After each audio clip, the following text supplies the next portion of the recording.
Muito bem. Assim começamos a nossa noite de hoje aqui, o nosso estudo de hoje. E nós vamos ver hoje a maneira como Jesus Cristo abordou o milagre da cura da cegueira. Ele realizou vários milagres, vários sinais de cura da cegueira. E um desses milagres, ele acontece numa narrativa no Evangelho de João, no capítulo 9, um capítulo inteiro para isso, uma extensão muito grande de textos para contar um milagre muito importante, uma situação muito importante ali. Bom, tinha um rapaz que era cego de nascença e que viu Jesus e ficou sabendo que Jesus estava passando por ali e foi levado por outras pessoas e ele foi ao encontro de Jesus e Jesus então resolveu curá-lo. Ele era cego de nascença e Jesus o curou.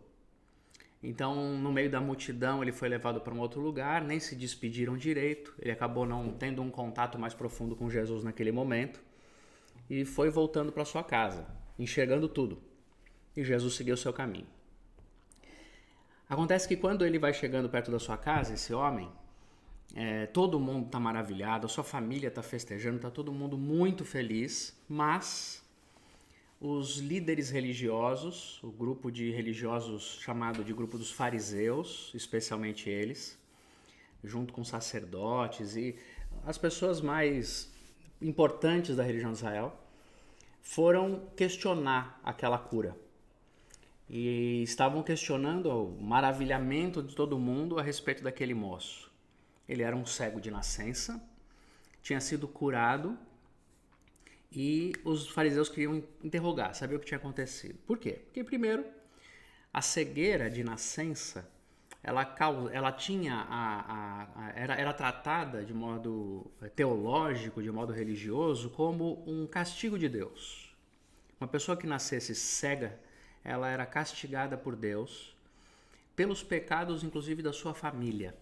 Isso era muito comum de se acreditar. Ele era um amaldiçoado. E sobre ele não havia o que fazer. Ele tinha que permanecer cego. Havia, inclusive, expectativa de que outros tipos de doença fossem curadas, mas a cegueira de nascença não. Porque ele era um homem, uma pessoa que nasceu cega, ele estava carregando os pecados da sua própria família. Isso era uma compreensão de teologia dos dias de Jesus. Então já começa por aí. Os fariseus, quando veem que um rapaz como ele foi curado, eles querem saber o que foi que aconteceu. Não podem curar um cego de nascença. Não é possível que um cego seja curado, porque ele carrega essa maldição da sua própria família. Essa foi a primeira questão que os fariseus levantaram. Foram lá e começaram a perguntar para os pais do menino: o que foi que aconteceu com ele? Quem que curou esse rapaz? Primeiro eles começaram a perguntar o seguinte: vocês estão enganando, vocês estão mentindo. Ele não era cego, vocês estão mentindo para todo mundo. Ele devia enxergar já e vocês estão dizendo que ele não enxergava. E começaram a questionar os próprios pais.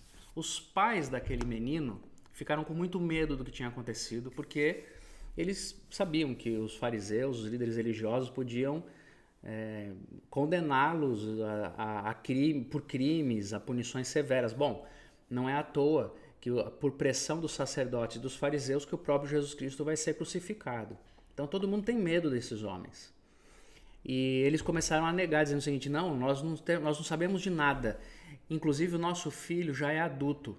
Fala com ele, ele é que foi curado, ele é que sabe o que aconteceu, nós não sabemos de nada. E os pais começaram a fugir daquela situação. Eles foram então e começaram a questionar o menino. Fale-nos a verdade. Daí o povo inteiro começou a falar: não, é verdade sim, ele era cego e foi curado. E o rapaz então começa a dizer o seguinte para eles: olha, eu não sei o que aconteceu, eu só sei que eu era cego, agora eu estou enxergando. E os homens, os fariseus começam a falar: quem foi que curou você? Aí ele responde: foi o tal de Jesus de Nazaré, o profeta, que todo mundo gosta, que todo mundo segue. E então os fariseus falam: como é que pode ele, sendo um homem comum como nós, ter curado você de nascença? Isso não é possível. E aí aquele menino responde isso. Ele fala: olha, eu não sei se ele era pecador, se ele não era, se ele é mesmo profeta ou se ele não é. Não sei nem bem direito quem ele é. Eu só sei que eu era cego, e agora eu estou enxergando. E os fariseus ficaram muito bravos com aquilo e começaram a querer procurar Jesus e saber o que estava acontecendo. Além de a cura de um cego de nascença ser algo que para os fariseus quebrava aquela ideia de que ele era um amaldiçoado, que Deus não olhava por ele, que Deus não o amava, que ele era um maldito, que sua família era de pecadores, enfim, além de acontecer um milagre ali que demonstra o cuidado de Deus por aquele homem, o que já altera completamente a compreensão religiosa, também havia a crença, desde interpretações das profecias do Antigo Testamento, de que quando o Messias de Israel chegasse, ele faria milagres e sinais, produziria sinais tão extraordinários, tão fantásticos, que até um cego de nascença ele poderia curar. Era isso que se dizia do Messias. Então aqueles homens estavam com um problema grave agora, porque se eles confirmam que aquele rapaz foi curado, se foi Jesus quem curou, então não tem como fugir. Estamos diante de um Messias, estamos diante de um enviado de Deus. E os sinais que ele está produzindo são tão poderosos que a gente não pode fugir dessa realidade. Ele é de fato o Messias. Então eles estão com esse problema grave ali. Por isso eles vão atrás de Jesus e querem questionar Jesus. Querem saber o que foi que Jesus fez com aquele rapaz, o que foi que aconteceu, e começam a procurar Jesus. Nesse meio tempo, o próprio rapaz encontra Jesus e tem um diálogo também mais profundo com ele. Porque quando Jesus se reencontra com esse rapaz, e ele agora está enxergando tudo, e Jesus fala para ele, se apresenta para ele e diz assim: você foi curado por mim, eu sou o Messias, eu sou o Filho de Deus. Fui eu quem curei você, e eu curei você porque eu sou o Messias. Então aquele homem vive uma experiência de aprofundamento da própria cura que ele tinha vivido. O que é muito forte, muito bonito nesse texto, porque mostra que o milagre que ele viveu, sendo uma solução física e exterior extraordinária, né? Um menino que nunca tinha enxergado agora está enxergando. Esse milagre físico não é todo o milagre que Jesus queria produzir na vida dele. Jesus queria dar mais a ele. E era um encontro espiritual, era uma cura da cegueira espiritual. Quando aquele menino é apresentado mais uma vez a Jesus, o que está acontecendo com ele ali é que ele está vivendo o abrir dos olhos espirituais. Essa é a metáfora. Agora ele está enxergando a verdade completa. Ele não sabia mesmo, de fato, quem era Jesus.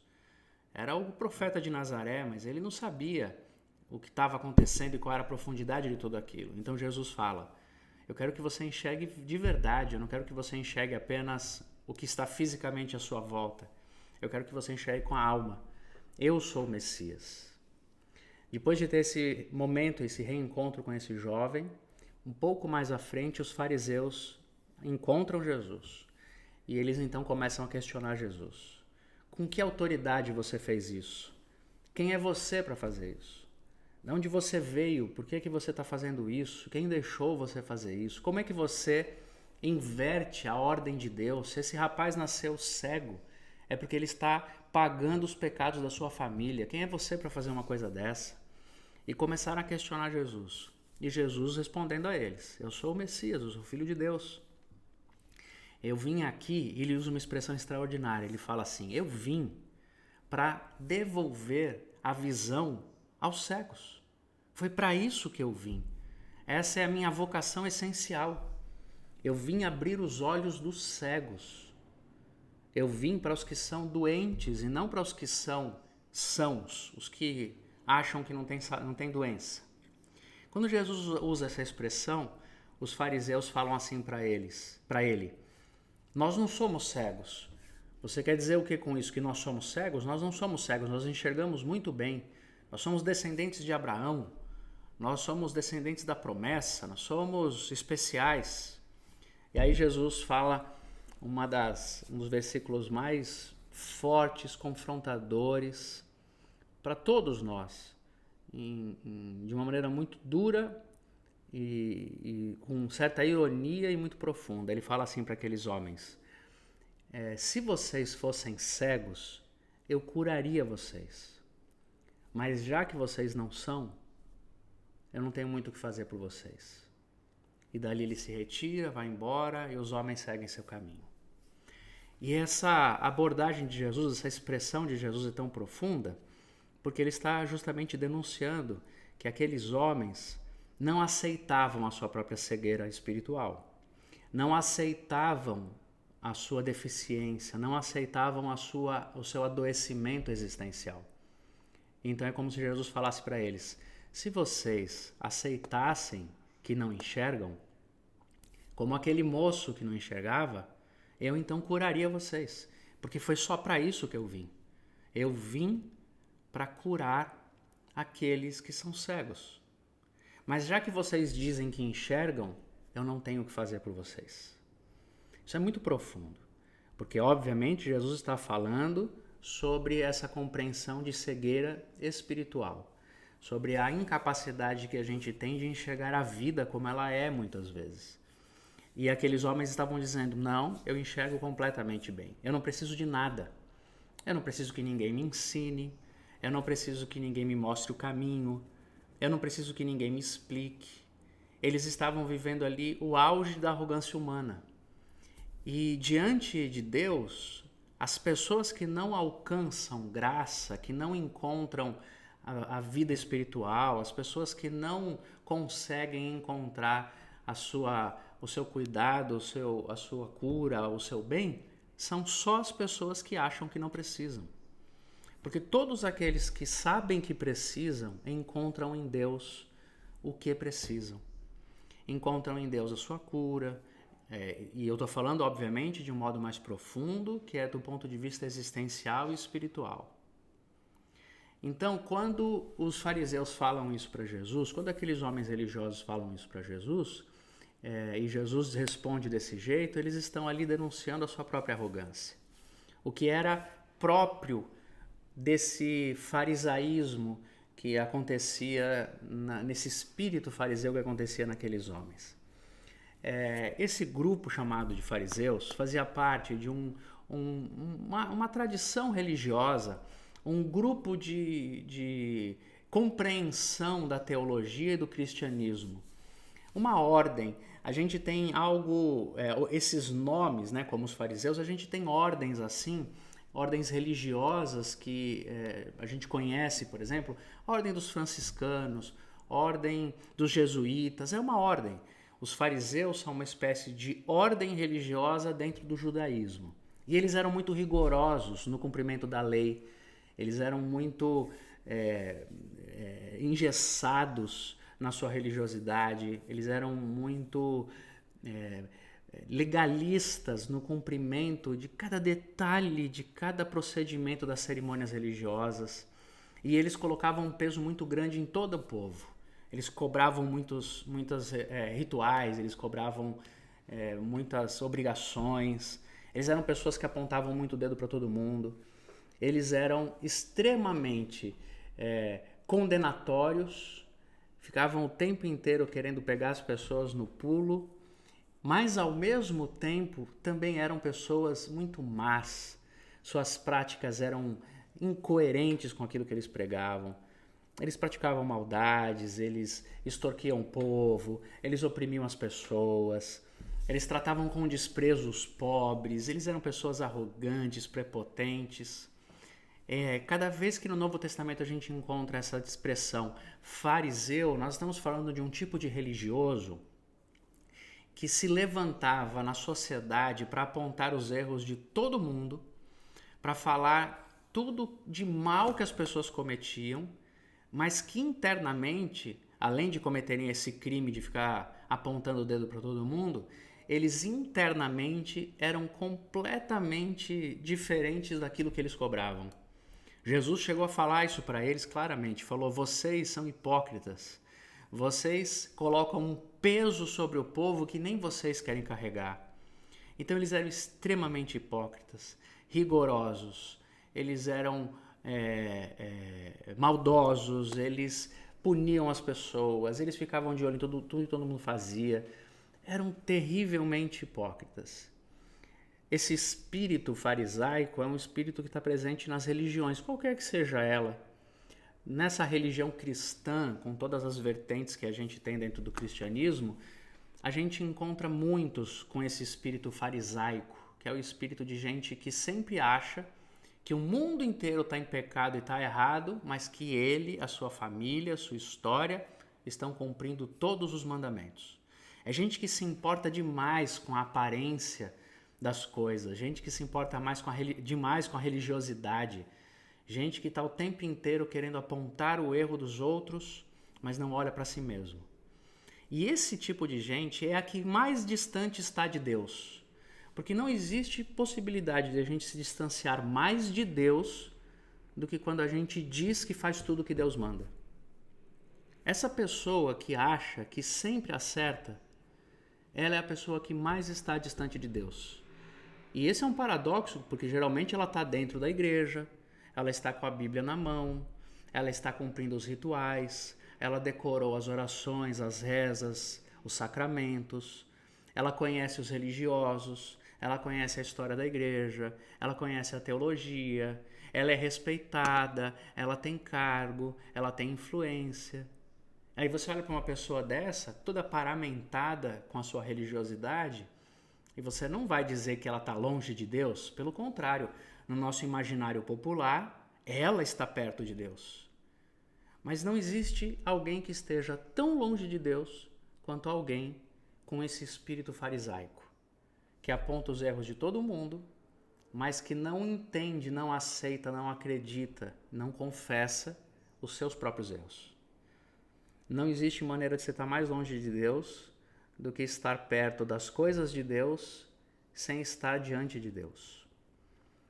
E nesse sentido, todas as pessoas que os fariseus condenam estão mais próximas de Deus. Isso é tão forte que Jesus Cristo uma vez falou para esses fariseus o seguinte: as prostitutas chegarão primeiro, precederão vocês diante do pai Abraão que vocês tanto veneram. E falar isso para um fariseu era a pior ofensa que ele podia ouvir no mundo, porque de todas as condições humanas, a mais desprezada era a da prostituta. De todas. Então, se a gente pudesse hoje usar um paralelo e tentar imaginar na nossa sociedade o tipo de categoria de ser humano que os religiosos mais desprezam, que tem a ver com comportamento sexual, que tem a ver com qualquer uma dessas realidades que são extremamente desprezadas pelos religiosos, é como se Jesus chegasse para todos os religiosos fariseus da nossa geração e dissesse: essas pessoas que vocês desprezam completamente e dizem que estão longe de Deus, elas estão muito mais perto de Deus do que vocês, mas muito mais. Quem está longe de Deus é você, não eles. Eles que não têm nenhum sinal exterior de fé, que vivem uma vida que vocês condenam, eles estão mais perto de Deus do que vocês. Então, quando Jesus Cristo está trazendo essa mensagem, falando isso para os fariseus, ele está demonstrando isso. Vocês enxergam com os olhos físicos, é verdade, mas a alma de vocês está cega. E eles dizem para Jesus: não, o senhor está brincando, a gente enxerga muito bem. Aí Jesus fala: que pena. Que pena, porque se você não enxergasse, eu te curaria. Se você soubesse que não enxerga, eu te curaria. E isso também tem uma implicação muito forte para a nossa vida e nossa história, porque nós muitas vezes, por motivos outros, não necessariamente, e é claro, eu imagino que não necessariamente pela arrogância máxima dos fariseus. Não. Não porque a gente quer condenar o mundo inteiro, não. Mas por outros motivos, como vergonha, como preocupação com as aparências, como necessidade de sempre estar certo e nunca errar. Por outros motivos, tantos, a gente deixa de receber na vida o conforto, a ajuda, o encaminhamento, o esclarecimento que são tão necessários. A gente deixa de receber essas coisas só por orgulho. Quando a gente, por exemplo, tem diante de uma situação da vida, alguém chega para nós e diz, deixa eu te ajudar, eu quero te ajudar, e a gente diz, não, não quero ajuda. Seja por constrangimento, por vergonha, por medo, seja pelo motivo que for. É como se a gente estivesse diante de Jesus e ele dizendo, eu quero curar vocês, mas a gente diz, não, eu não preciso ser curado. Muitas vezes a gente tem essas experiências na vida. Há uma ajuda que vem na nossa direção, uma informação que vem para nós, um ensino que nos é oferecido, mas a gente se sente com vergonha. Sabe aquela vergonha que às vezes a gente teve quando eu estava na sala de aula e era criança e a professora pergunta, todo mundo entendeu tudo? A gente não entendeu lufas, não entendeu nada, mas você fala, eu não vou levantar a mão para perguntar. Eu não vou dizer que eu não entendi. Sabe? São as atitudes mais simples da vida. Essas pequenas vergonhas que fazem a gente dizer, não, eu não vou pedir ajuda, eu não vou dizer que eu não entendi. E aí, a gente começa a fazer parte de uma coletividade adoecida em que está um monte de gente sem entender, mas ninguém tem coragem de levantar a mão para perguntar. Isso acontece com a gente muitas vezes. Essa situação de não enxergar, mas não assumir que não enxerga. E quando Jesus Cristo faz seus milagres, ele está sempre ensinando alguma coisa mais profunda. Ainda falando sobre a cegueira, teve uma outra vez que Jesus Cristo curou um outro cego. Mas essa cura desse cego, que está registrado em Marcos capítulo 8, a primeira história que eu te contei está em João capítulo 9. A próxima está em Marcos capítulo 8. E nessa história é muito interessante que Jesus mais uma vez vai curar um cego. Portanto, mais uma vez ele vai viver um momento em que as pessoas vão se maravilhar profundamente. Tá? Se trata da cura mais importante que pode haver entre os homens. Mas essa cura acontece no meio de uma conversa que ele tem com os discípulos. Ele está lá em Marcos capítulo 8. Existe uma história maior por trás dessa cura, eu vou contar para vocês. E a história é a seguinte: Jesus tinha acabado de multiplicar pães e peixes, que é um dos sinais dele que nós vamos ver mais para frente. Depois que Jesus Cristo multiplicou pães e peixes na frente dos discípulos, os fariseus, mais uma vez os fariseus, chegaram para ele e falaram assim: você diz que você é o Messias, você diz que você é o profeta, você diz que as pessoas dizem que você é o Filho de Deus. Então nos dê um sinal de que você é o Messias. Olha só, preste atenção que eu estou contando para vocês.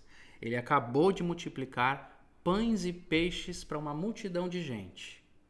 Aí os fariseus falam para ele, nos dê um sinal.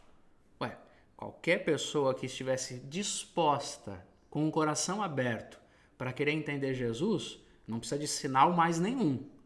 Eles acabaram de ver um milagre diante de uma multidão de testemunhas. Aí Jesus Cristo fala assim para eles, nenhum sinal vai ser dado para vocês. Se vocês não querem enxergar o que está acontecendo, nenhum outro sinal vai ser suficiente para vocês entenderem quem eu sou. Aí quando Jesus Cristo pega os seus discípulos e eles vão para uma outra região, estão sozinhos depois desse milagre, na frente de uma multidão de gente, depois dessa confrontação com os fariseus, Jesus começa a conversar com seus discípulos e ele fala assim para os seus discípulos, tomem cuidado com o fermento dos fariseus. Essa era uma expressão para falar sobre a maldade. A presença do fermento no alimento, né? A gente sabe disso. Nós, os bons cozinheiros, né? Eu sou um cozinheiro de mão cheia, por exemplo, eu sei quase tudo de cozinha. Tô brincando, eu não sei nada. Mas eu sei, por exemplo, que se você colocar fermento no meio da massa, no meio da farinha, o fermento some. Mas é o fermento que faz crescer toda a massa. Não é assim? É um pouquinho lá de fermento que a gente põe. Ele some no meio da massa. Ele não aparece que nem os outros ingredientes. Ele é disfarçado. Mas é ele quem dá o crescimento. Então, usar essa expressão era uma metáfora. Muito usada naqueles dias, inclusive. Jesus fala, tomem cuidado com o fermento dos fariseus. O que ele quis dizer é, toma cuidado com a maldade desses caras. Eles são sutis. Eles são malandros. Eles se escondem nas perguntas deles. Tomem cuidado com isso. Quando Jesus falou isso, os seus próprios discípulos começaram a conversar entre si assim. Será que ele está falando de pão? Será que ele está querendo que a gente traga pão para a viagem? Pedro, você trouxe pão? Pedro falou, não, esqueci, deixei lá tudo. João falou, mas Pedro, a gente trouxe tanto pão que Jesus multiplicou, você deixou tudo lá.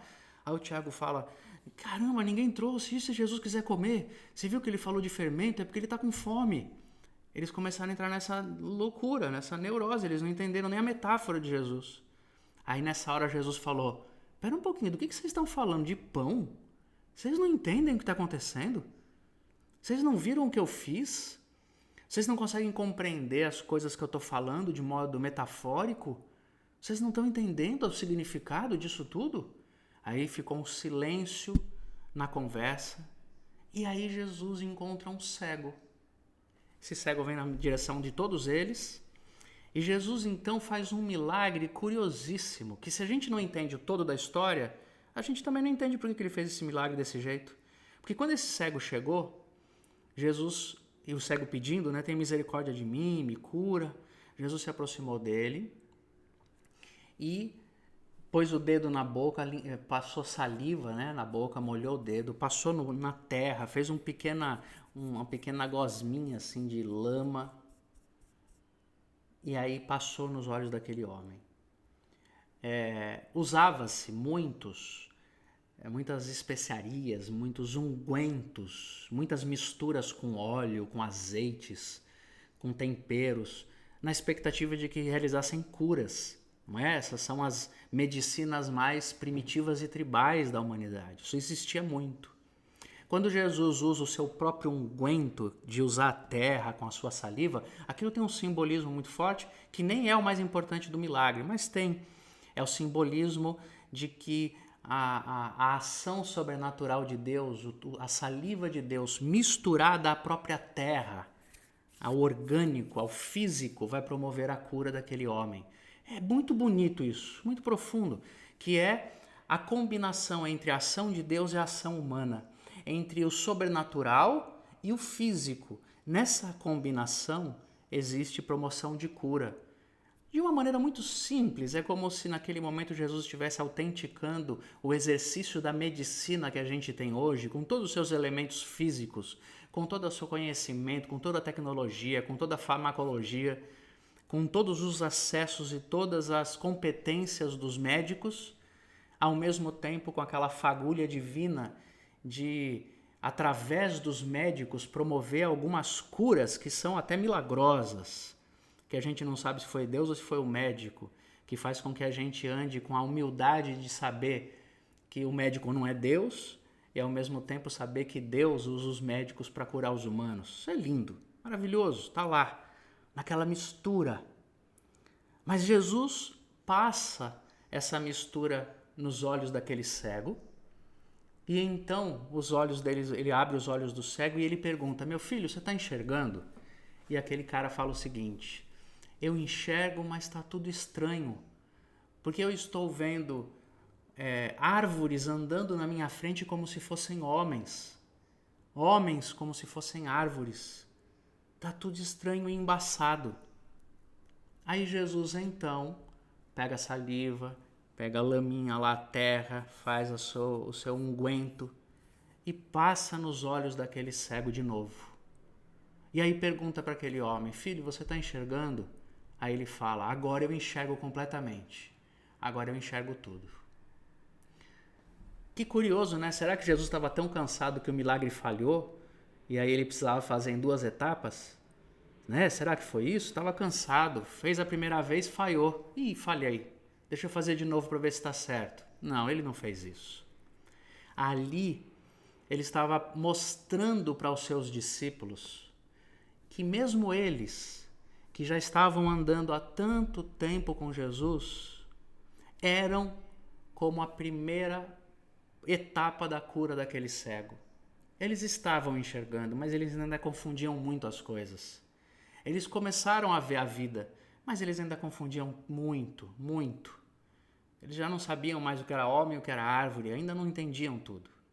E que eles precisavam continuar se submetendo a esse processo espiritual de abrir os olhos, para que eles então viessem a enxergar plenamente. Isso é extraordinário. É mais uma cura de um cego em que Jesus Cristo está oferecendo para as pessoas que estão perto dele uma experiência espiritual de cura muito mais profunda do que a física daquele homem. E Jesus Cristo, então, ao fazer isso, ele olhando para os seus discípulos, e os seus discípulos entenderam ali agora. Nós somos como aquele homem que enxerga tudo meio embaçado, mas eu quero enxergar plenamente. O que eu preciso fazer? Continue se submetendo ao processo de cura de Jesus. Isso é uma lembrança de que nós nunca sabemos tudo, de que nós nunca resolvemos tudo, de que não importa o quanto nós já enxergamos de Deus na vida, ainda nos falta enxergar, ainda nos falta abrir os olhos. É por isso que a experiência com Jesus, a experiência da fé, ela não é baseada no conhecimento técnico humano, ela é baseada na experiência de cura que o ser humano vive. Porque se a experiência de fé fosse apenas baseada no conhecimento, então é justo que uma pessoa diga assim, por exemplo, eu já sei o Salmo 23 de cor. Eu já conheço o texto de João 9, já ouvi pregação lá, não preciso mais ouvir esse texto. Eu já fui num culto em que o pastor ensinou a história de Jesus curando o cego. Eu não preciso mais ir nesse culto agora, eu não preciso mais ir nessa missa agora, porque eu fui numa missa e o padre ensinou sobre Jesus curando um cego. Pronto, eu já entendi, eu já ouvi essa história, eu já aprendi essa história, eu já até decorei essa história. Se a experiência de fé fosse uma experiência de acúmulo de informações, então seria justo que algumas pessoas que passam 5, 10, 20, 30 anos estudando o texto bíblico e já decoraram alguns textos, seria justo que essas pessoas dissessem: eu não preciso aprender mais nada, porque eu já aprendi esse texto, porque eu já falei desse texto, porque eu já ouvi esse texto. Portanto, essa lição eu já não preciso mais ouvir. E aí seria mais ou menos o seguinte: eu e você entraríamos numa igreja e no meio da missa, a hora que o padre falasse, hoje a homilia será sobre Marcos capítulo 8, você falaria: não, eu já vi essa história, eu posso ir embora, eu já fiz essa prova. Tchau, padre, muito obrigado, eu vou embora. Eu entro num culto, o pastor se levanta e diz: vamos hoje falar sobre Salmo 23. Você vai falar: já vi, já sei, eu até decorei esse salmo, eu deixo ele aberto lá na minha casa, eu deixo ele bem aberto ali para proteger a minha casa, inclusive, tá lá o Salmo 23, decorei, eu sei. Tão bom, o culto acabou para mim, gente, a música tava boa, obrigado pastor, essa eu já sei. É mais ou menos assim que eu tô, é óbvio, eu tô fazendo uma brincadeira, uma sátira, mas muitas vezes a gente se comporta diante da fé quase que assim, quando na verdade o que nós estamos vivendo cada vez que nós abrimos um texto da Bíblia, cada vez que nós conversamos sobre Jesus, o que nós estamos vivendo é uma experiência espiritual, de tal maneira que eu, Alexandre, já não sei contar quantas vezes eu preguei sobre o texto de João capítulo 9, ou quantas vezes eu já preguei sobre Marcos capítulo 8. Mas eu posso garantir para você, agora, que enquanto eu estou falando para você, eu vi uma coisa nova nesse texto. Entendeu? Agora, enquanto eu estou falando para você, eu vi uma coisa nova nessa história que eu lembrei aqui. A história está na minha cabeça, você percebeu, eu te contei a história sem ler. Mas agora, hoje, essa noite aqui, tem algo que eu vi para mim, para minha vida, enquanto eu falo para você, nesse texto aqui. Porque eu não enxerguei tudo. Nenhum de nós enxergou tudo. Nós somos sempre como aquele menino, aquele cego, que está enxergando tudo ainda meio confuso. Nós ainda precisamos enxergar. E se nós continuarmos a nos encontrar diante da palavra de Jesus, das expressões da fé, com essa atenção de quem pode aprender alguma coisa nova, não importa quantas vezes se fale sobre o mesmo texto, não importa quantas vezes se cante a mesma música, não importa quantas vezes se participe da mesma celebração, toda vez haverá chance de a gente ver alguma coisa que não viu, aprender alguma coisa que não sabia, experimentar uma cura que ainda nos falta. É vivo, o Evangelho é vivo, a mensagem é viva. É por isso, por exemplo, que eu sempre, sempre, sempre, sempre tratei aquilo que eu falo e aquilo que eu conduzo com essa importância. Com a fé de que uma noite como essa, um momento como esse, nós aqui estamos juntos, que algo está acontecendo. Não importa quantas vezes eu já tenha falado sobre esse texto, não importa quantas vezes a gente tenha ouvido sobre esse texto, algo está acontecendo. Porque é viva a experiência. Jesus quis mostrar isso para eles.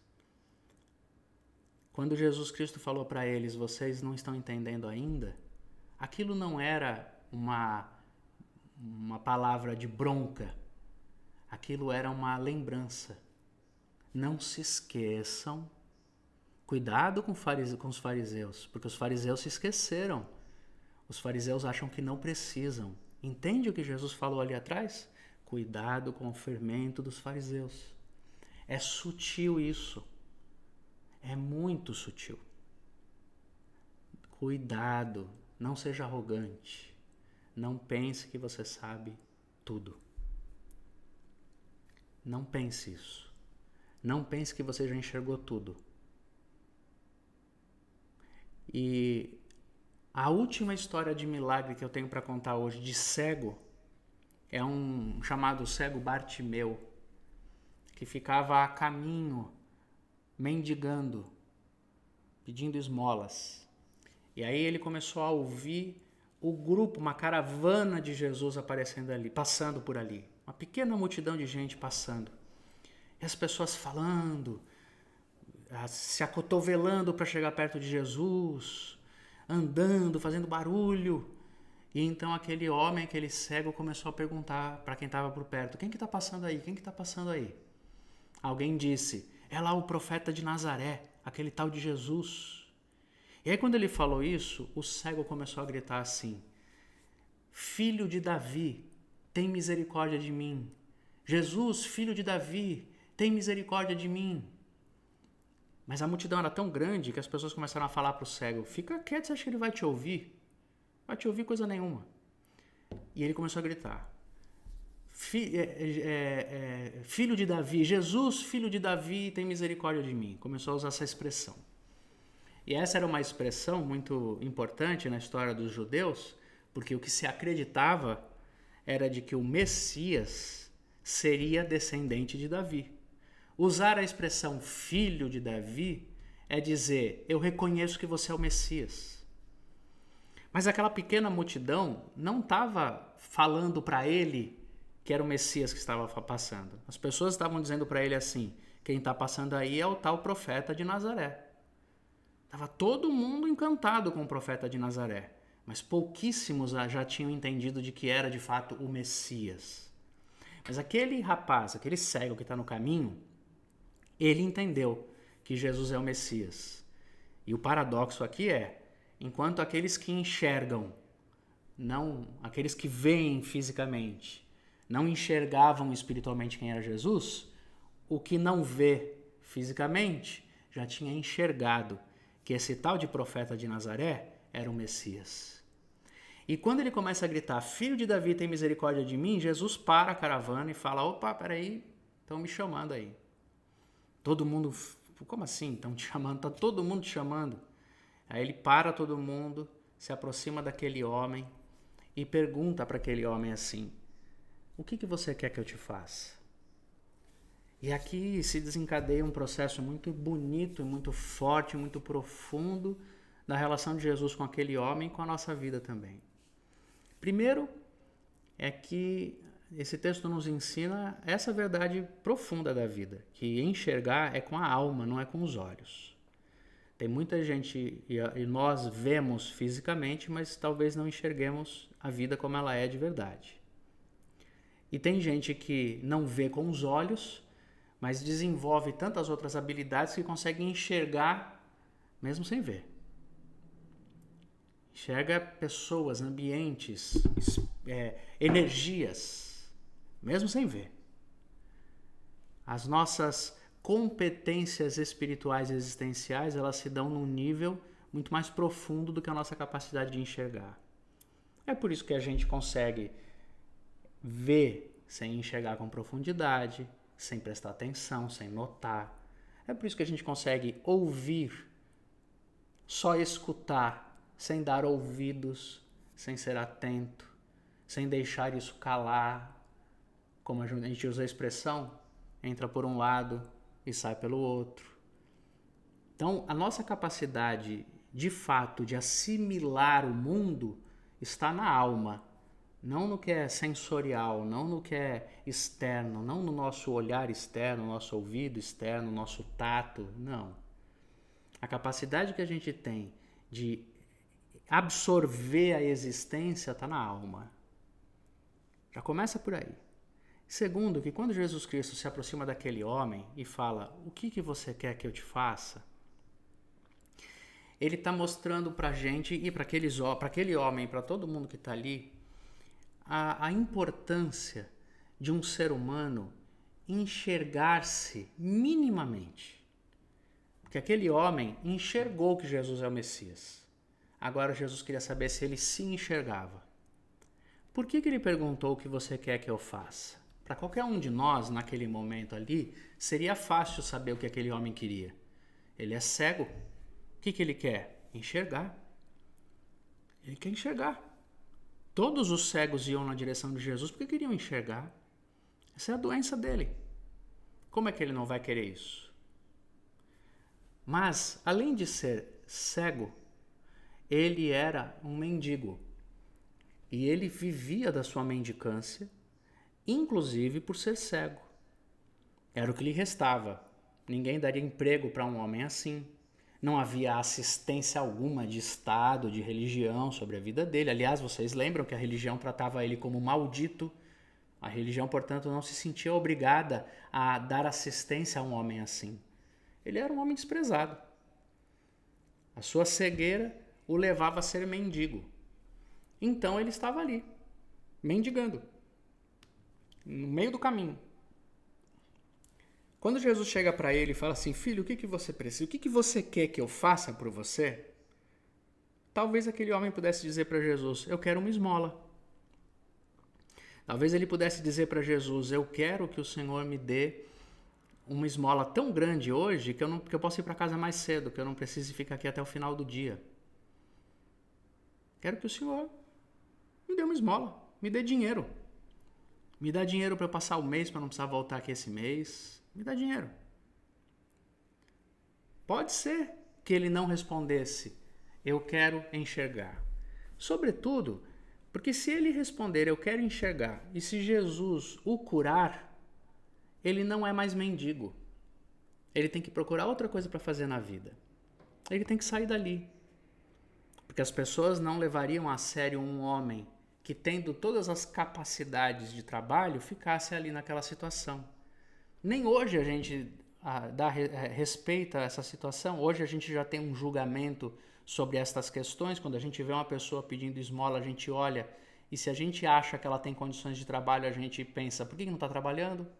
Naqueles dias isso era mais profundo ainda, porque era quase que uma obrigatoriedade dos deficientes serem mendigos, então seria um absurdo completo uma pessoa em sua plena capacidade física estar no lugar de um deficiente, por todos os motivos do mundo. Agora, ao ser tirado daquela condição, aquele homem não tinha mais motivo para pedir esmola. Portanto, ele iria ter que ressignificar sua vida, ele ia ter que arrumar um trabalho, ele ia ter que enfrentar a vida como todas as outras pessoas enfrentam, ele ia ter que remudar tudo. Olha como é profunda e complexa essa condição. A doença dele o paralisa, mas as pessoas, ele poderia, a gente, tem uma capacidade muito grande de se acomodar ao redor das nossas dificuldades. Existe uma vida construída ao redor da doença dele. Ele sobrevive financeiramente disso. Essa é uma condição social que ele adquiriu. Se ele fala para Jesus, eu quero ser curado, tudo ao redor dele vai mudar. Será que ele quer que tudo mude? Ele poderia ter falado para Jesus, eu quero só uma esmola. Por isso é que Jesus pergunta para ele, o que é óbvio de se perguntar. Óbvio de se perguntar não, óbvio de se saber. Eu fico imaginando Jesus chegando para aquele homem e perguntando, o que você quer que eu faça? Nessa hora eu acho que o Pedro cutucou o João e falou, como Jesus não sabe o que ele quer? Ele quer ser curado, ora bolas. Quem que faz uma pergunta dessa? É óbvio que ele quer ser curado. Não é tão óbvio e é por isso que Jesus pergunta. E a gente sabe que não é tão óbvio porque não é tão óbvio na nossa própria história.